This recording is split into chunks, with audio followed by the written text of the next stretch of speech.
Dice así la palabra del Señor de la siguiente manera, en primera de Timoteo capítulo 1 versículo 3 al 11. Luego tendremos una breve oración por la palabra y estaremos iniciando con la predicación expositiva del día de hoy.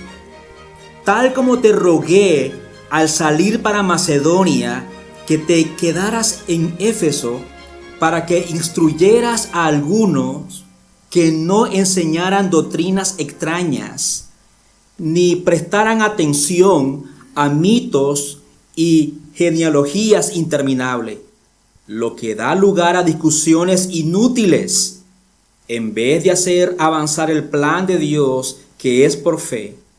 Así te encargo ahora. Pero el propósito de nuestra instrucción es el amor nacido de un corazón puro, de una buena conciencia y de una fe sincera. Pues algunos, desviándose de estas cosas, se han apartado hacia una vana palabrería. Quieren ser maestros de la ley, aunque no saben lo que dicen ni entienden las cosas acerca de las cuales hacen declaraciones categóricas. Pero nosotros sabemos que la ley es buena si uno la usa legítimamente.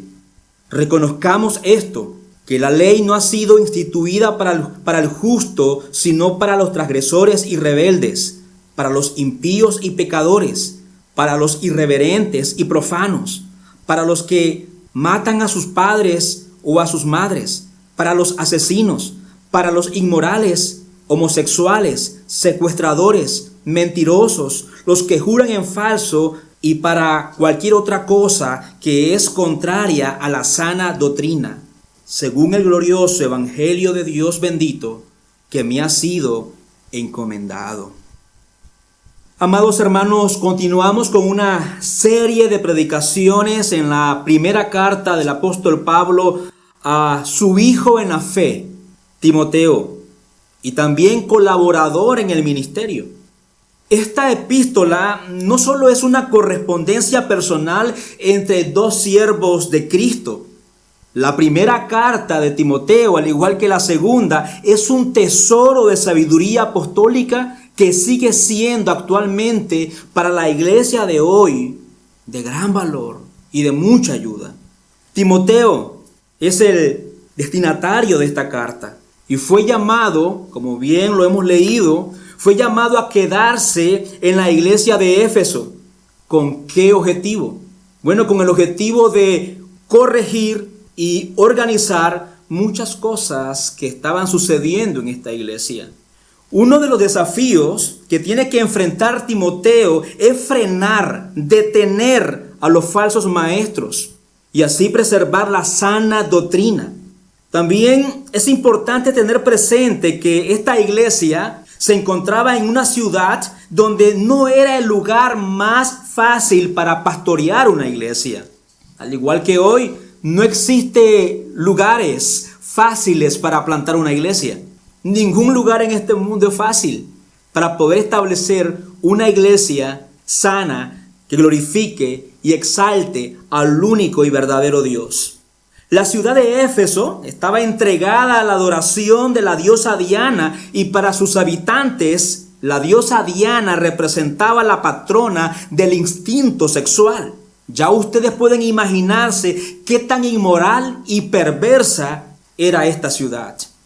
El Señor, por medio del apóstol Pablo, hizo su obra en esta ciudad. El apóstol Pablo predicó la palabra del Señor durante 3 años, de manera que todos los habitantes de esta provincia de Asia, tanto judíos como griegos, oyeron el precioso mensaje del evangelio de salvación y así el Señor estableció una iglesia en este lugar. Y por supuesto, Satanás tenía sus colaboradores en esta ciudad. Sabemos que donde hay oportunidad para anunciar la palabra del Señor, también hay todo tipo de obstáculos. Así también lo afirma el apóstol Pablo. Y lea conmigo en 1 Corintios capítulo 16, el versículo 8 y el versículo 9.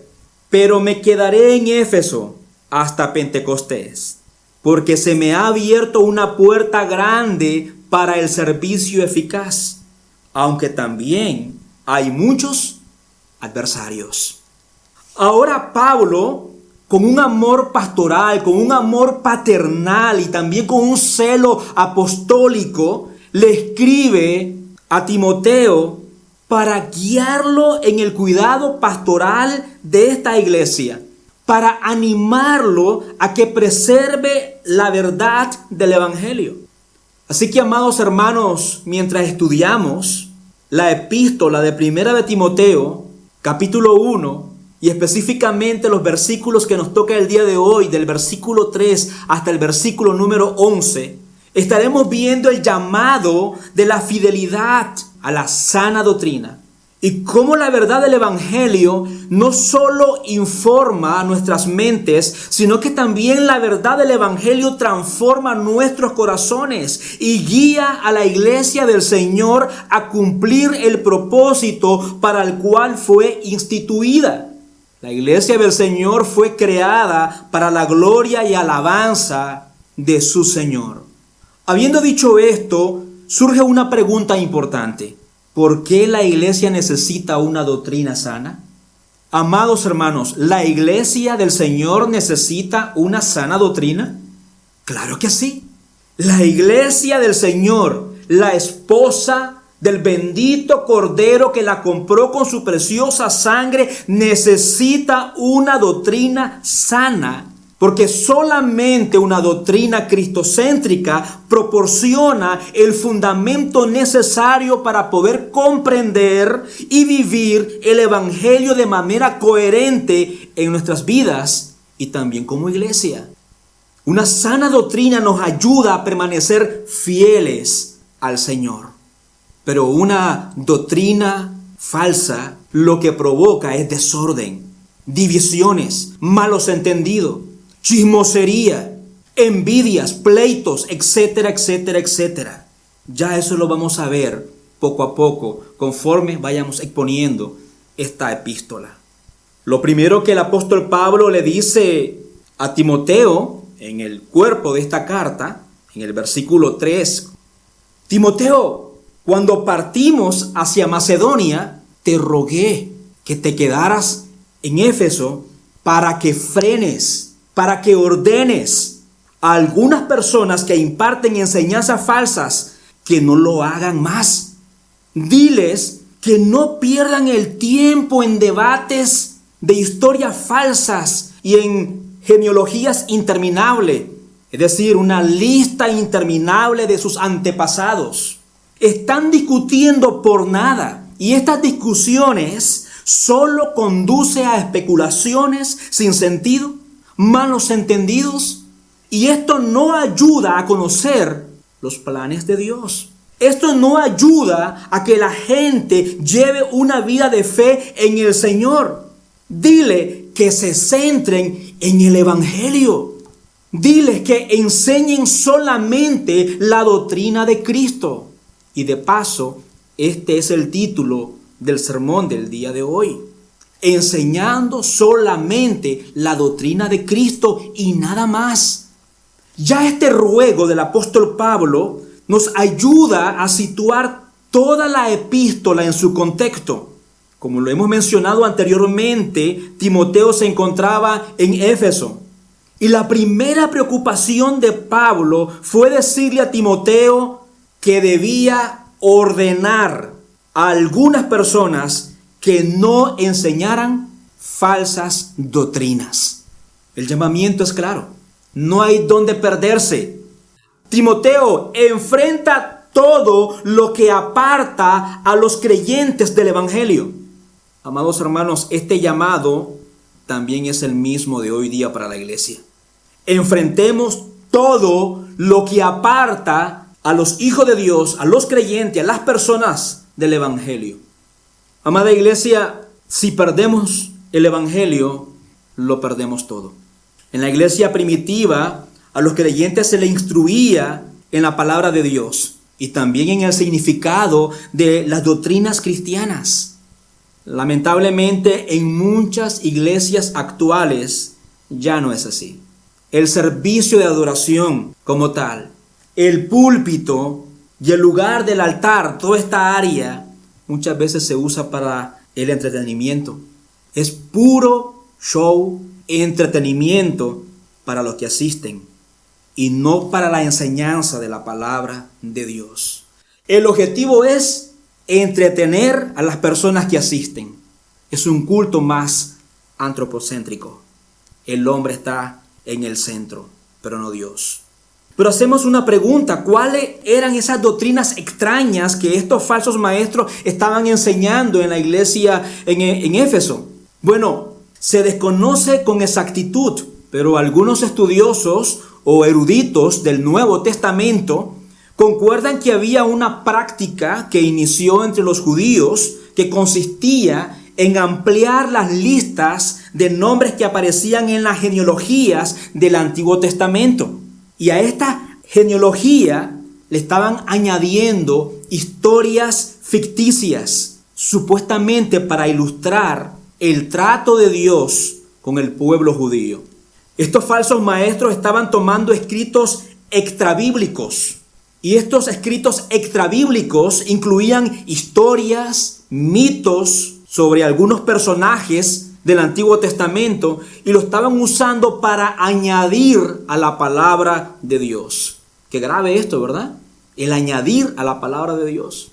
Cuando llegamos al capítulo 4, veremos que también estaban enseñando que no debían de casarse y que también debían de abstenerse de varios alimentos, específicamente en el capítulo 4, versículo 3, pero eso lo vamos a ver en su momento. Estos falsos maestros estaban poniendo reglas y regulaciones sobre el pueblo de Dios que no están en la palabra de Dios. Estas enseñanzas no proclaman el verdadero evangelio de salvación ni produce piedad o santidad en la iglesia, sino que estas enseñanzas falsas terminaban en contiendas, envidias, pleitos, malas sospechas, blasfemias, contenciones. Lamentablemente, amada iglesia, no podemos decir que hoy en día estamos libres de estos peligros. Algunos cristianos siguen reglamentos y normas que no vienen de las Escrituras y a veces se consideran más espirituales por guardar esos mandamientos de hombres. Iglesia, debemos estar atento, muy atento, cuando alguien introduce en la iglesia enseñanzas mundanas, filosofías o corrientes de pensamiento cultural en la interpretación bíblica y de esta manera distorsionando la esencia del evangelio. Todas estas enseñanzas de hombres están motivadas por el deseo de ser exaltados a los ojos de los demás. Produce orgullo y aleja a la iglesia de la verdad del evangelio. A lo largo de esta epístola vamos a ver cómo se pueden introducir estas falsas enseñanzas dentro de una iglesia. Tiene diferentes matices, se introducen de diferentes maneras. El día de hoy vamos a ver algunas. Por ejemplo, un falso maestro o alguien puede venir y visitarnos y podría introducir ideas del evangelio de la prosperidad dentro de nuestra iglesia. Y el evangelio de la prosperidad, esta falsa enseñanza, sostiene que la fe en Dios debería de producir prosperidad material y física. Estos falsos maestros reinterpretan pasajes de la Biblia para respaldar esta idea de que las riquezas es un signo del favor de Dios, distorsionando así la enseñanza bíblica sobre el sufrimiento y la prioridad del reino de Dios. ¿Qué nos dice la palabra del Señor? Un texto que yo sé que ustedes lo saben de memoria. Buscad primeramente el reino de Dios y su justicia, y las demás cosas serán añadidas. Normalmente, una de sus frases favoritas de estas personas es: tu fe se mide por tu éxito financiero. Si no ves prosperidad en tu vida, necesitas examinar y fortalecer tu fe. También es posible que la iglesia sea atacada porque alguien quiere intentar incorporar elementos de otras religiones o filosofías populares en la enseñanza cristiana. Estas personas intentan enseñar e incluir prácticas de meditación orientales y creencias en energías cósmicas dentro de la iglesia. Y de repente te encontrarás con hermanos y hermanas que consideran que no es nada malo estar sentado con sus piernas cruzadas y uniendo el dedo pulgar y el índice en forma de círculo, y afirmando que necesitan una conexión cósmica para mantener el equilibrio. ¿Te lo has encontrado?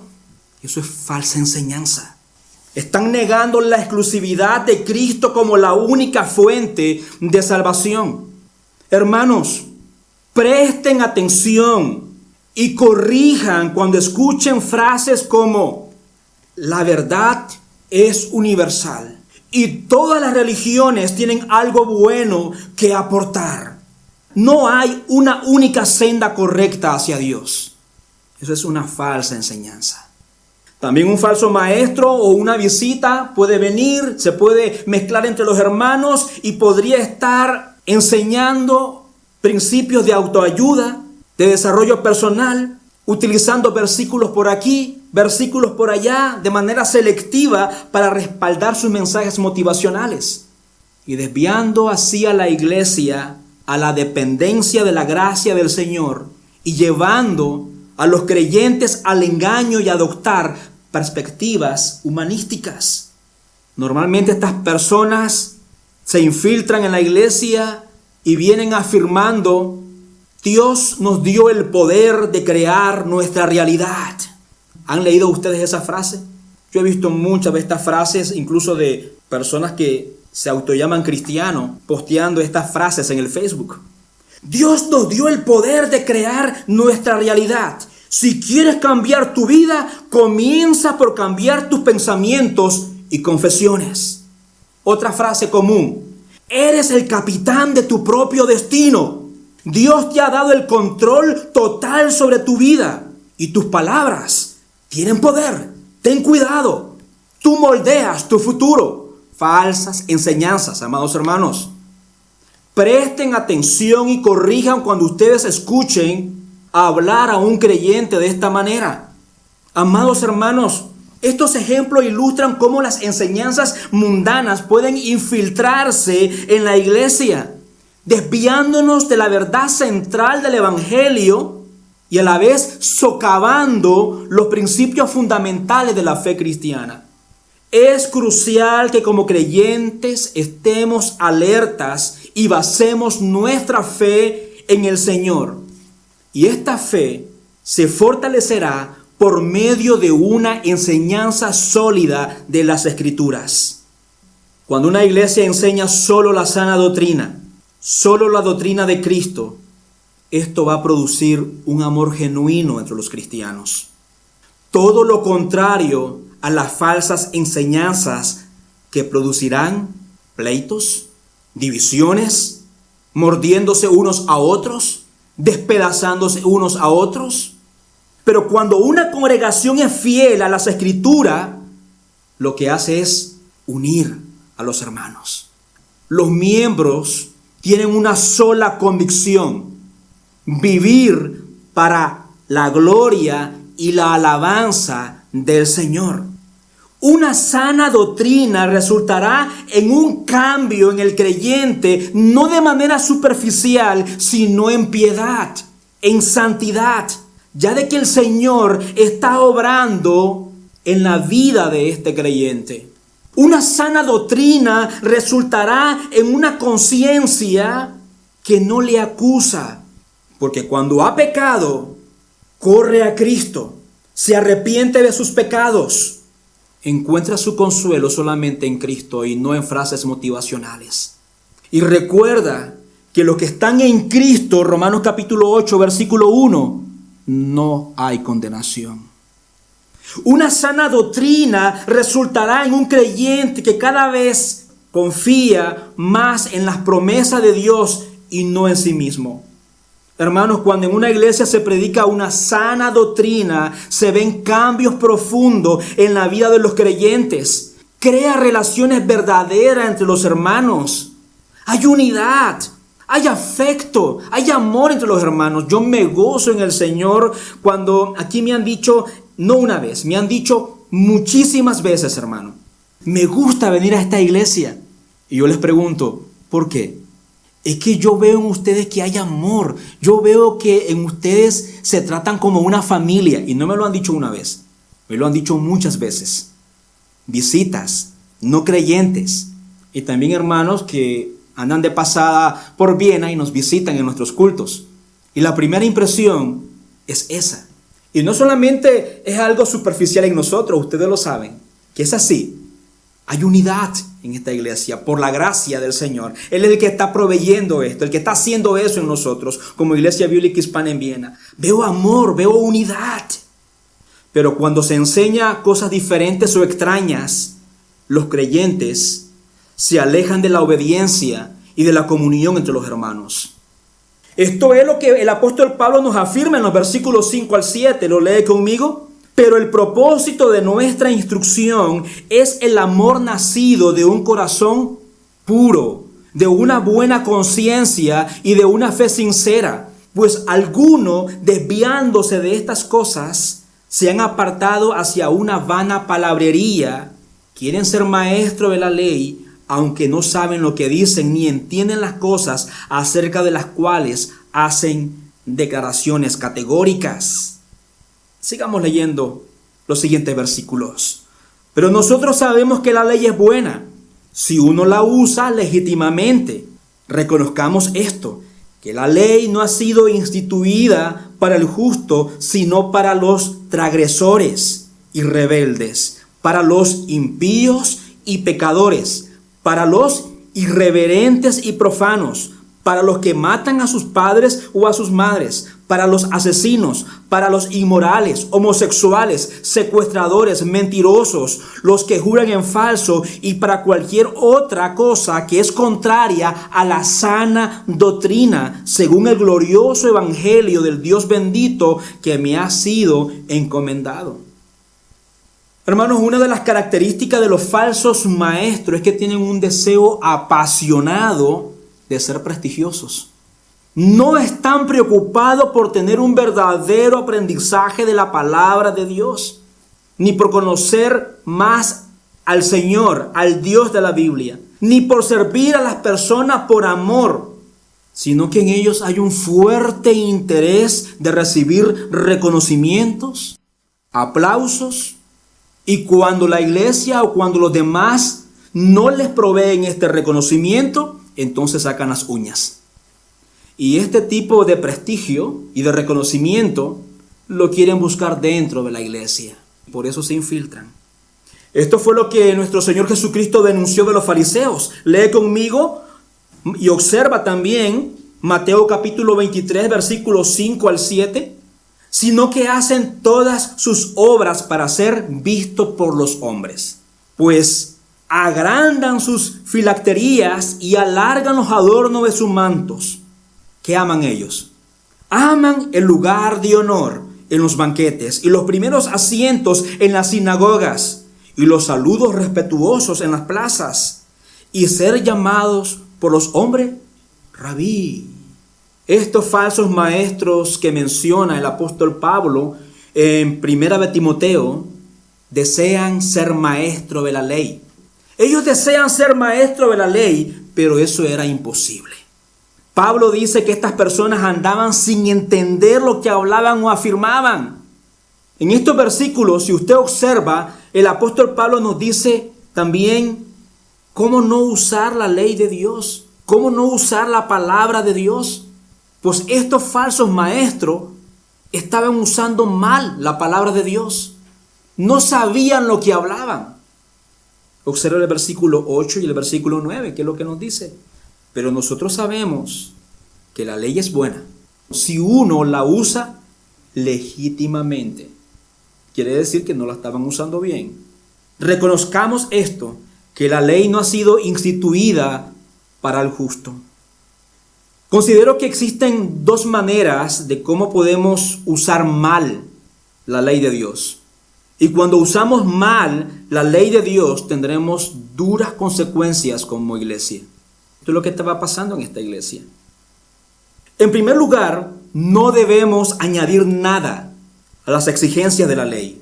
Estos falsos maestros estaban tomando escritos, como mencioné anteriormente, extrabíblicos, Y a estos escritos extrabíblicos incluían historias, fábulas y mitos, y los estaban usando para añadirle a la palabra de Dios.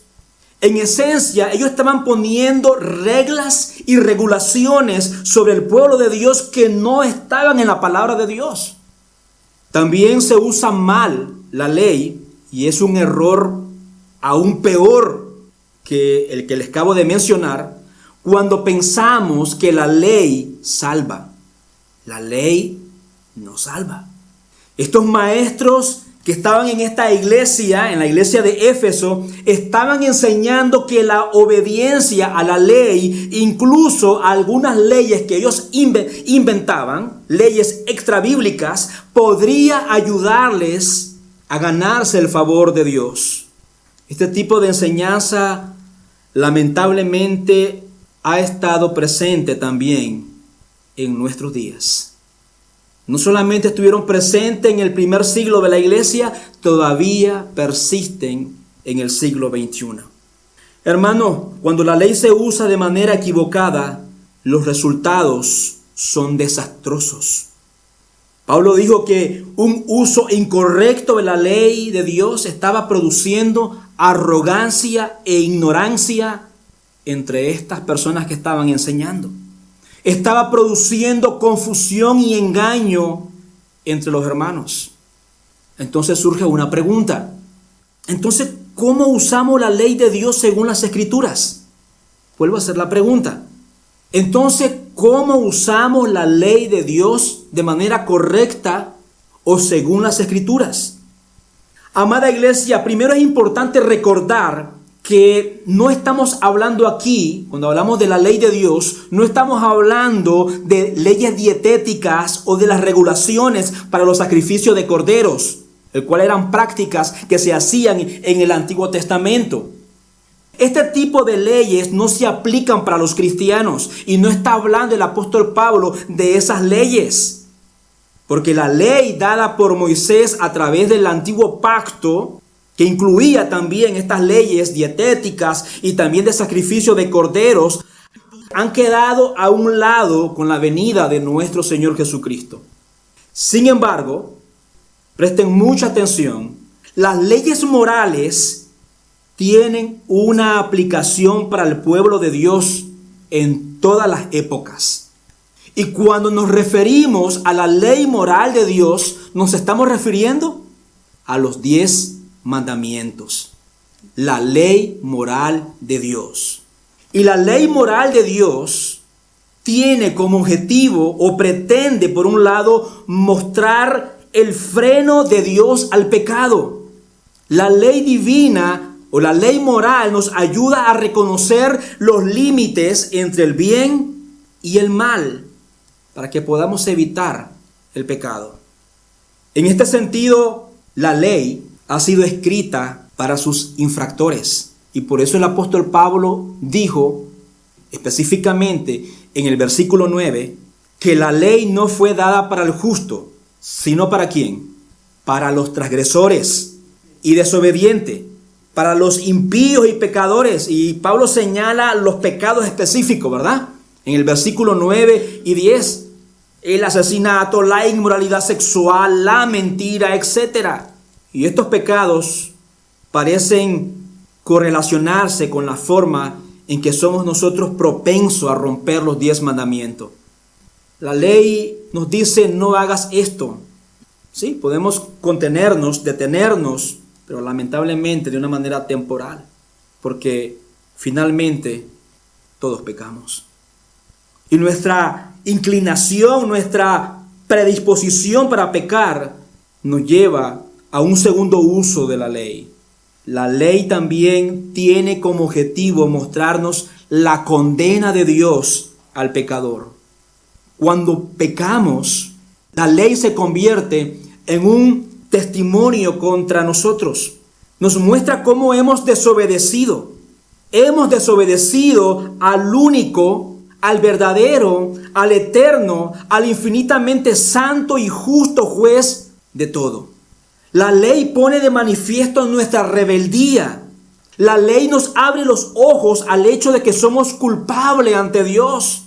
Pero por la gracia del Señor, miramos a Cristo, quien ha guardado la ley divina de manera perfecta. Y vemos que Él es justo, justísimo, santísimo. Y entonces por gracia nuestro Señor nos escoge, nos salva. Y en respuesta nosotros hemos gritado: necesito un Salvador. Señor, sálvame. Este es el Evangelio. Cristo ha pagado la pena por nosotros. La ley no nos salva. La ley nos lleva a Cristo y Él nos salva. Finalmente hay un tercer uso del beneficio de la ley. Funciona para mostrar la voluntad de Dios para los salvos. Queremos honrar a Cristo como sus seguidores. Entonces, ¿qué hacemos ahora que somos salvos? La ley de Dios nos instruye. Me refiero a la ley moral de Dios. Los 10 mandamientos, la ley moral de Dios revela su carácter, nos muestra cómo amarlo a Él y a nuestro prójimo. Y ahora que estamos habitados por su Espíritu, tenemos el deseo y el poder de obedecer lo que Dios nos dice. Descansamos en la justicia de Cristo. Y al ser habitado por el Espíritu Santo, somos impulsados por su gracia a perseverar, a permanecer. Somos conducidos de adentro hacia afuera a caminar en la voluntad de Dios. Para el cristiano, la ley moral de Dios ya no es un martillo aplastante, sino una guía. Presta atención, hermano. La ley moral de Dios es una guía, no salva a nadie. Si Pablo le estaba diciendo a Timoteo que usara la ley correctamente, yo tengo una pregunta. ¿Cuál de estos 3 usos correctos que hemos mencionado de la ley moral tenía en mente el apóstol Pablo en 1 Timoteo capítulo 1 versículos 8 y 9? El apóstol Pablo se refería a esa función de la ley moral de restringir. El primer punto que mencionamos, en lugar de esa aplicación errónea por parte de los falsos maestros que le estaban imponiendo a los cristianos, Pablo aquí está señalando la función de la ley para frenar el pecado en la vida de los incrédulos. Por eso dijo que la ley no es para el justo, sino para los transgresores y rebeldes. Pablo continúa mencionando también en este pasaje que hemos leído 2 beneficios que el uso correcto de la ley puede dar a la iglesia. Primero, cuando una iglesia predica fielmente la palabra de Dios y hace uso de manera correcta de la ley de Dios, va a producir responsabilidad entre los que enseñan en la iglesia. El apóstol Pablo menciona en el versículo 4 el plan de Dios. Los que enseñan tienen la responsabilidad de guardar el evangelio. En segundo lugar, la predicación correcta de la ley lleva a los pecadores que infringen la ley al evangelio. Produce amor entre los que escuchan. El versículo 5 lo dice de manera muy bella. El propósito de nuestra instrucción es el amor nacido de un corazón puro, de una buena conciencia y de una fe sincera. Eso es, amada iglesia, lo que queremos. Queremos ser un pueblo que ama a Dios y que ama a los demás. Y por el desborde de un corazón puro y una buena conciencia y una fe sincera, Pablo nos dice que solo el evangelio produce este tipo de respuesta en el creyente. También es importante tener presente que la ley del Señor, la ley de Dios, está arraigada en el corazón del ser humano. Nacemos con ella. Nadie puede decir que no conoce la ley de Dios. Es posible que no la haya leído, pero nacemos con ella. Las personas conocen, aunque no hayan leído los 10 mandamientos, la diferencia entre el bien y el mal. ¿Y por qué las personas conocen la diferencia entre el bien y el mal? Porque Dios la ha puesto dentro de nosotros. Sin embargo, no podemos o no pueden cumplir la ley divina a la perfección. Por mucho que lo intentemos, nos damos cuenta que no podemos y nos quedamos cortos. Sin embargo, hay uno que ha obedecido la ley de Dios de manera perfecta, y este ha sido Cristo. Esto significa también que Él pudo morir en la cruz, pagar el precio de nuestra desobediencia y luego resucitar de la tumba y ser así contados como justos ante Dios. Queridos hermanos, roguemos al Señor permanecer en el Evangelio. Desde hace 2000 años, la iglesia ha tenido la tendencia de alejarse de esta maravillosa y gloriosa verdad del Evangelio por las falsas enseñanzas. Roguemos al Señor que Iglesia Bíblica Hispana en Viena guarde este Evangelio con todas nuestras fuerzas y también con nuestras vidas. Amados hermanos, venimos en oración delante del Señor. Roguemos al Señor que Él nos guarde de todo esto que desvía a la iglesia del Señor de su Evangelio.